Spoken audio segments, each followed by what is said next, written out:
Yeah, thank you all for being here this morning. So I'm Eduardo, here's Madison. We're speaking a little bit about this process and like how we're thinking, I think like the key word for our presentation for our process is collaboration.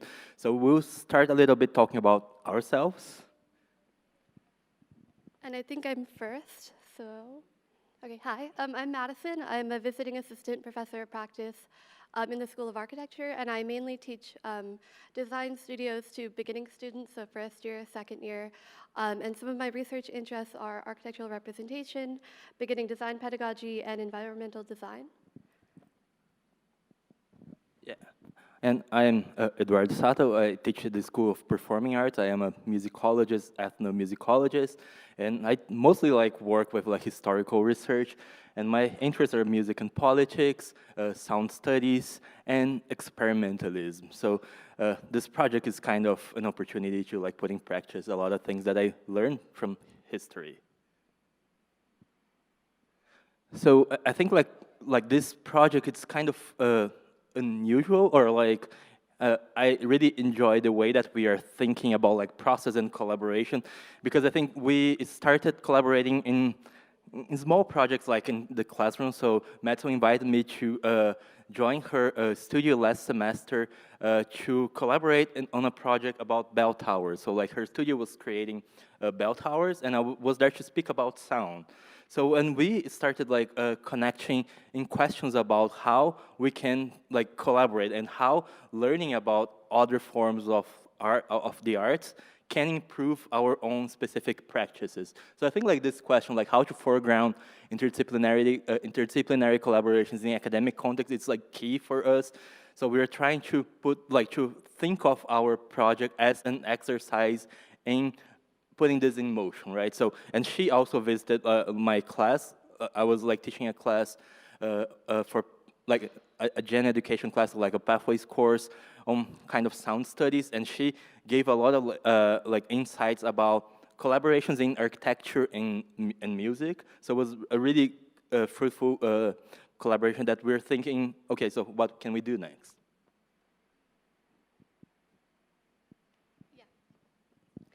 So like Eduardo mentioned, a lot of our project is not really about the production of a product or a final outcome, but it's about that question of collaboration and creating interdisciplinary opportunities for experimentation. More specifically, what we're interested in is a continuation of a project that I've been doing in an architectural studio context, creating sculptures that can measure solar geometry and catch light and shadow in a really precise way, kind of similar to sundials, and we'll get more into the specifics of the project. But the idea is that I called them light and shadow instruments because they're instruments for astronomical perception. And the idea was using that word instrument, how can we think about multisensory perception, and how could an interdisciplinary collaboration between Eduardo and myself in the School of Performing Arts and the School of Architecture begin to engage with that question of multisensory experience. And so, like I mentioned, this is kind of grounded in a studio project that I developed and designed for a first year studio that I've now been elaborating into a second year studio in the School of Architecture, developing these constructs that can go outside and actually catch daylight at particular points of time, like 1:11 or at solar noon, whether it's on the vernal equinox or a solstice. Or last year we did a great celebration for the North American solar eclipse. And so the project is grounded in an understanding of pinhole sundials and also of architectural complexes that can measure light and shadow like sundials do. Again, we have very limited time, so we can talk more about this later if you're interested in anything. So these are some ideas of visually capturing or visually understanding the light and shadow in the instruments, and some really compelling black and white photographs that the students have taken in previous years. And so, then we want to talk about kind of the conceptual framework and how we began to imagine the ICAT project. Yeah, so again, as I said, like the main goal of this project is fomenting collaboration, thinking how like we can work together in areas that are not necessarily like familiar to us. So that's like one, I think, opportunity that we give to ourselves to be like very humble and learn about other fields and try to see how we can contribute to other projects and how this like kind of triggers other ways of creativity. And what we try to do is also like think of this in an academic context, right? So because we're doing this in a university and we have a lot of like goals for like research and creativity. So the idea is like how to create a space for dialogue that cross like these boundaries, but also that kind of I don't know, like create like a spark on students for them to also like do things that goes beyond that. So like we're really grounding our perspective into our own classroom practices as well. So again, like the idea is focus on processes, collaboration practice, and experimentalism and open-ended projects. So we don't have necessarily one end goal, but we are like working with a lot of people to collectively achieve something that kind of moves us forward with like this project. And like doing this collaboration in academic spaces, we learned while doing that there are like a lot of challenges, and some challenges are mostly about how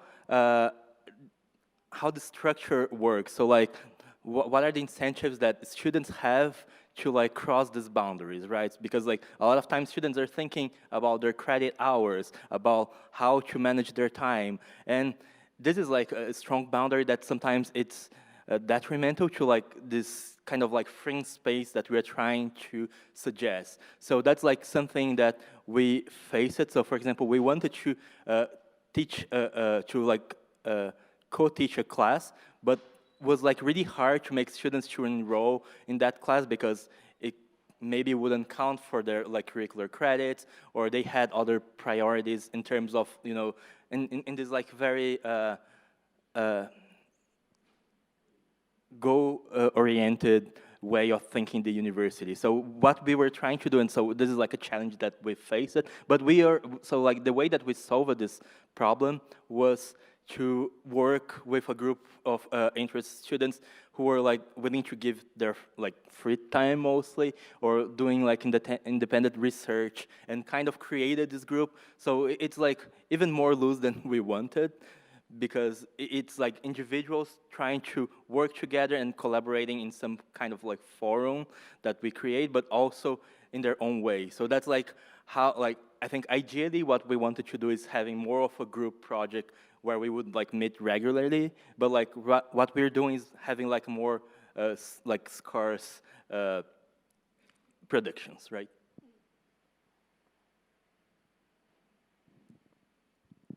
Okay, yeah, like so Eduardo mentioned, we wanted to have a class, but ended up having to work independently with different student researchers. So I'm going to talk very quickly about each of the different independent student workers that we have working with us, and kind of what their focus is around the project idea.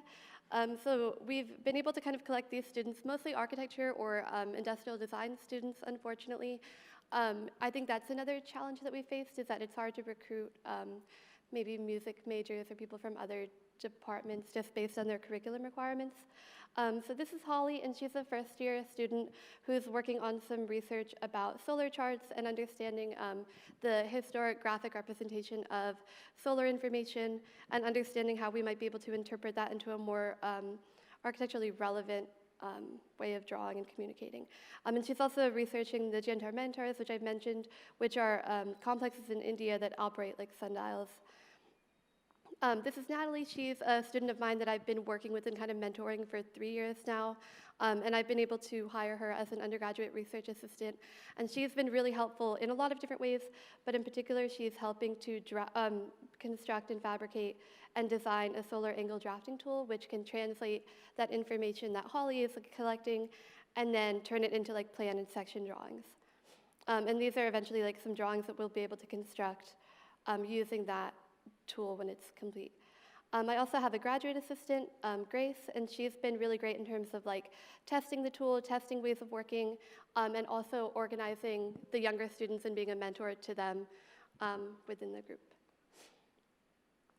Maya, I don't have a picture of Maya, but she's been great in terms of like working with understanding solar geometry and translating that into a representational device. I also have a second-year student named Macy, and she's been helping us understand like visual qualities of light and sound through painting and through collage and color. And then Kate has been a great first-year kind of on a voluntary basis student helping us to understand cyanotype printing, and she's been doing her own independent research about that and then sharing it back with the group. Yeah, and then we have a few students who are helping us actually design and fabricate some light and shadow instruments for an upcoming project. Yep. And then we wanted to talk about an event that we just had on Wednesday, which was to celebrate the vernal equinox.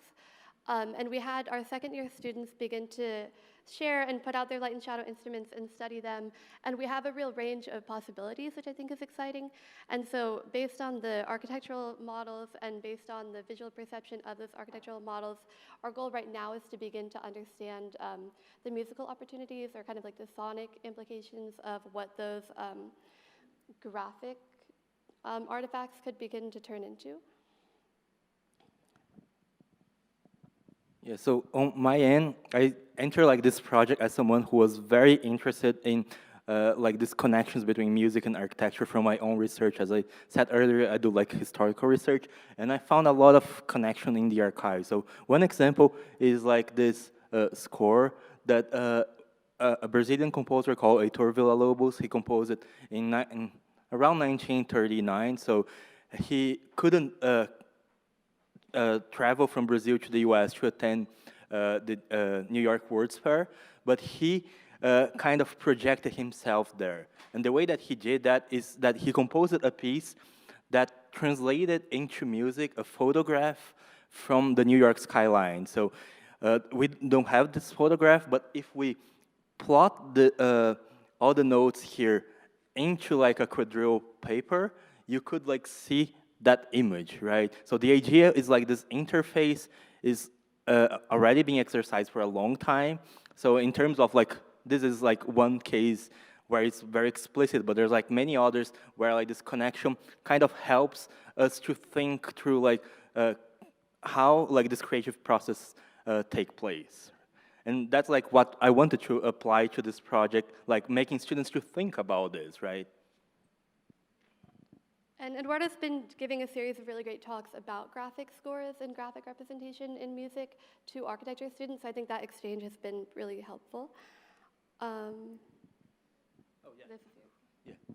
So yeah, like I have this other question. I mean, I have a lot of questions on the slides.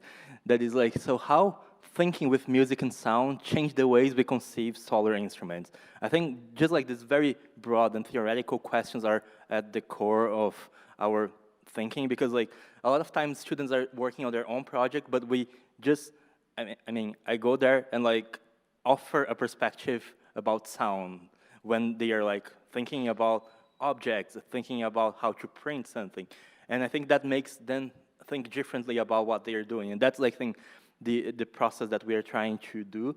So, and there's like not only one way. So that's like the example that I gave about the score translating a photograph is one form, but there are like many others. So we're thinking about so how like light and sound are both waves, and how we can think of interfaces about that, how we can think about like the temporality of like of the sun, and how we can think of like a musical time within that, right? So we're thinking about this very long process of time and how they project an image. So how that can be musical.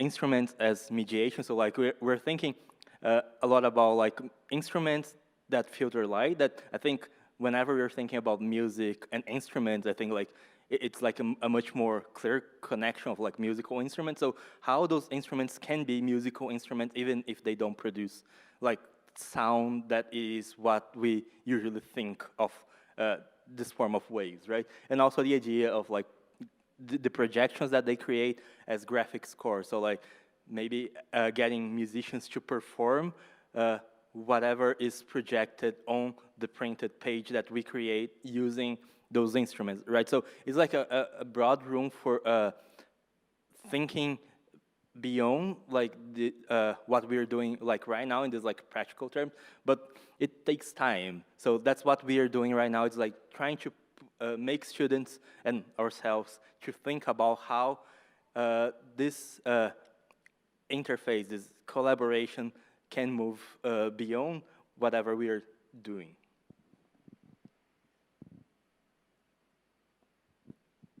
Okay, so now we'll talk a little bit about the event that we had on Wednesday.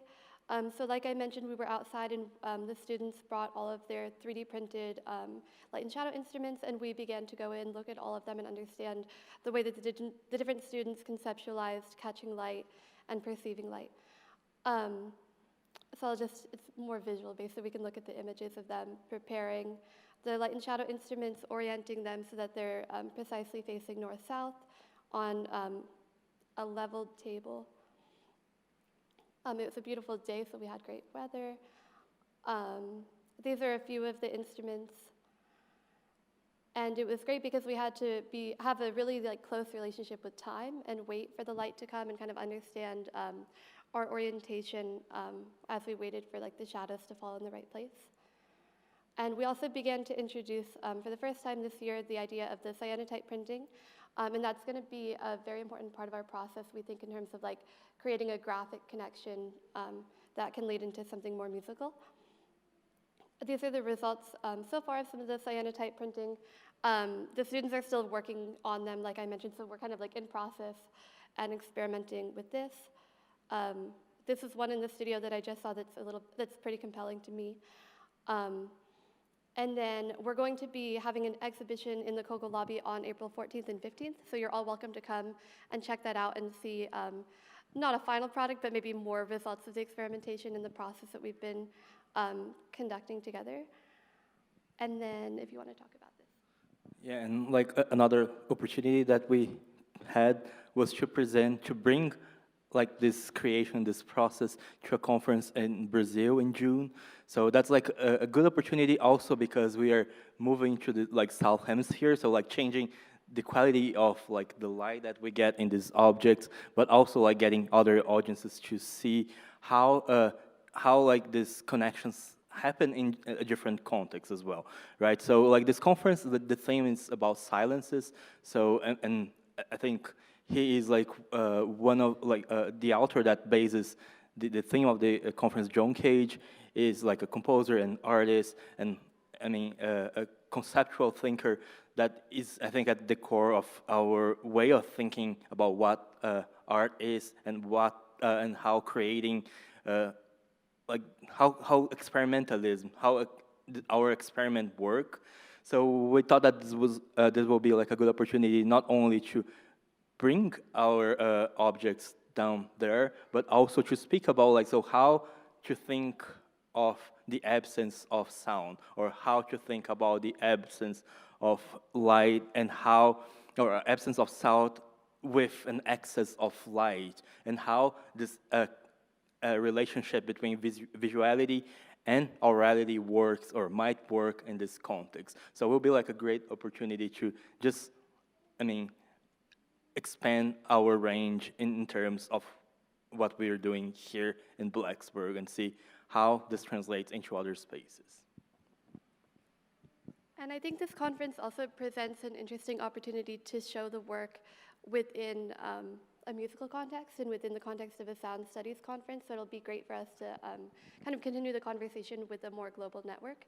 It's also been a great opportunity to collect a few second-year students and collaborate with them on a project to develop sculptures that are specific for this location. And like Eduardo mentioned, it will be exciting to work on something for the Southern Hemisphere, and everything is upside down, and it will be great. So this is a little bit of the schematic work of students beginning to conceptualize what it would mean to create the light and shadow instruments for Brazil. I think we're running out of time. So obviously the ambitions for the rest of the academic year and beyond is to continue kind of understanding the overlap of musicality and these instruments, and creating kind of closer perceptions that are multisensory with the light and shadow and with the instruments. I think that's all we have, right? Yeah. Yeah, thank you all.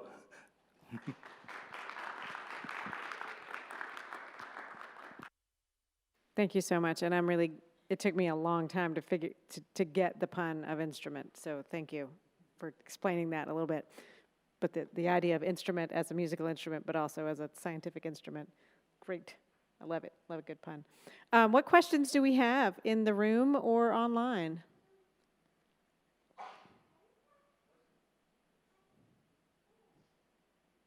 I'll get us started. Can you all talk about, I love seeing the process and the progress, and I'm also glad that we're here just right after the equinox. That worked out well for a play date. And help me understand, and then apologize if I missed it. We have the light is coming through. Will the light make sound happen? When does the sound come, or what happens with the sound in the future? Or did I miss it completely? Yeah, so I think right now, so like the idea is not to think too immediately about how the sound will happen. Okay. It is really considering the presence, like this kind of theoretical presence of sound in the way that instruments are working and creating over it. So it's not, we're trying, as I said, like we have multiple projects that like students are working individually, and we're trying to weave it all together. So it's not like a one goal to just like, translate. We are like developing scores to be performed. It is just like thinking how sound may connect with all, like some of like those perspectives. So it might be something like we get like the projections, and the projections will create an image that we will translate into sound. We can. We are also thinking about ways in which the light itself can be translated into sound, into like sound waves, right? So like from light waves to sound waves, and kind of how this works, but also like in this very broad sense of thinking time and how time works in music and might work in light as well. Right. Thank you. Yeah, you have One thing to add about that. I would say also it's not really about the direct translation of light into sound, though it could be, and I think there are a lot of there is a multiplicity of ways that we can attack that. But I think it's more so about the light drawing your attention, and then while you're paying attention to the light, there's like a multisensory observation experience that you're having in that moment with the piece. And so like there's sounds happening all around us all the time, so that's about produced music, but like paying attention. Nice. Okay. Thank you. We have one online here. Thanks, Ed. Have you worked with any students who are synesthetic and experience sound as color? We haven't found any yet, but we can look for them. You may have. Yeah. Yeah. We have a colleague who studies synesthesia, so we might reach out to her and like Kristen Washington, but yeah. Great. Oh, good. I was hoping you would have a question. This is such a connection. Hey, thank you so much for your talk. When I think of a cage, I think of like 4:33 or 4 minutes and 33 seconds. Can you describe how your instruments will bring people together and kind of create soundscapes just by them experiencing maybe the instruments together or just being in a space together?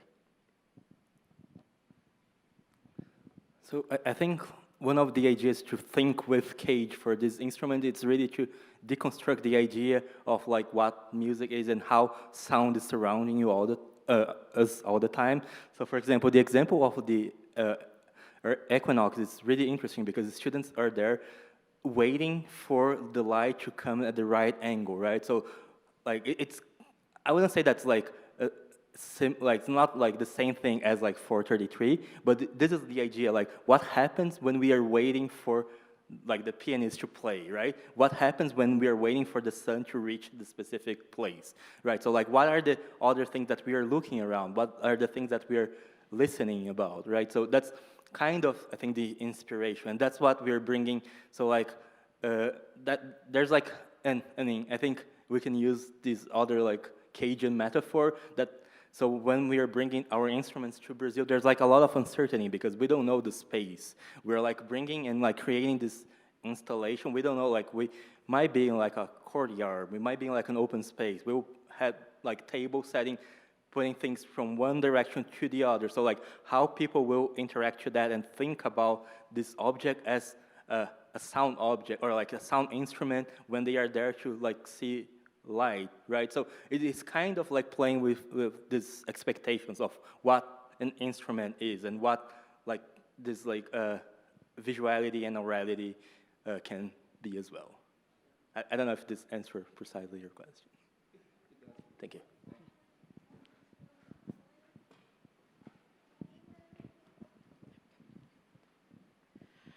I was wondering if you had also started to investigate what could be the impact of your investigation to actually guide your investigation.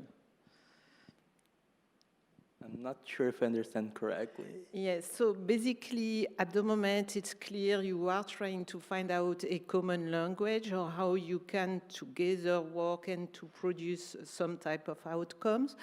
But do you have already envision which type of impact you would like to have in terms of what will be, you know, for the general audience, what will be the benefit of your work? Because when I listen to you, I could really see some benefit for some people who are neuroatypic and that might work better with sound rather than object and materiality, or, you know, any other type of impact. So I was wondering if that you had it in your mind. So I think one that like clearly we want to like push more, and I mean you'll be like a great ally for that, is really to in the academic setting, right? So like how can we promote this kind of experience? How can we make students who like never thought about like there's like a lot of, for example, architecture students who have a long experience as music performers, and they never thought themselves as music thinkers, right? So whenever we give them like space to implement music, they just like flourish, right? So that's like the idea of like how to connect this, and I think this is one clear impact we want to do. So promoting like these connections and kind of developing ways in which there's this like common vocabulary where people can be together, especially I think in like an institutional space like we are here. So like, I think we haven't mentioned this, but like we're in the same like college, right? And we are, and this is like a newly created college, like, I mean, recently created. So we're trying to see how these boundaries of collaboration can work for us. And that's like one important clear point. But like beyond that, I think we really want to just like have like this opportunity so the impact can be on like this like creative practice, right? So like how can like we can challenge the sensorial perspective on what music can be, right? Or how sound is not necessarily always music, or how sound sometimes is created through a process of light, right?